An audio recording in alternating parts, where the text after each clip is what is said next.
One morning, a couple of years ago, Charlotte didn't wake up. She had had a brain hemorrhage in her sleep. This triggered a series of strokes while she was being kept in hospital. She was left unable to speak, move or even blink. And I remember him coming in and sort of saying, look, she's having strokes, and my legs gave way. And as you say, I remember looking and saying, but she's 7.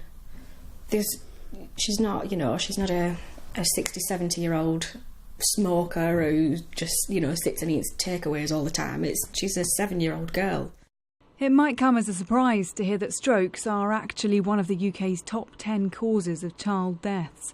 Around 445 happen each year in England. Yet one study found a third of children who go to hospital paralysed down one side of their body, a key symptom, are not given a brain scan within 24 hours. A specialist in paediatric neurology wants to see doctors get better at spotting the signs. Parents recognise there is a problem. They go to hospital and often they will say something like, I think my child's had a stroke, and be dismissed. I think healthcare professionals really need to recognise that a child having a problem like a weakness of one side of the body is something very serious. The causes among children are different to adults, but the symptoms are similar. F. Face. Has their face fallen on one side? Can they smile? A. Arms. Government-backed campaigns have featured adults, but a charity which supports younger survivors is all too aware of the bigger picture.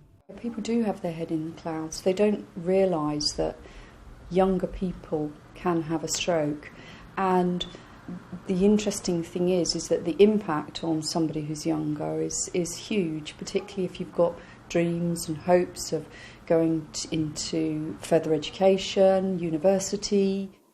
Like half of children who recover, Charlotte has been left with effects which make life difficult, especially when she wants to take on the playground monkey bars. Sometimes I put my hand on and then I do the next one and I can't let go of the bar. What do you find difficult to do at school? Work. Work is very, very hard. Despite that, Charlotte remains positive, with just one thing to say to other young stroke victims. Just don't be scared. It will be over soon. Gemma Morris, Sky News.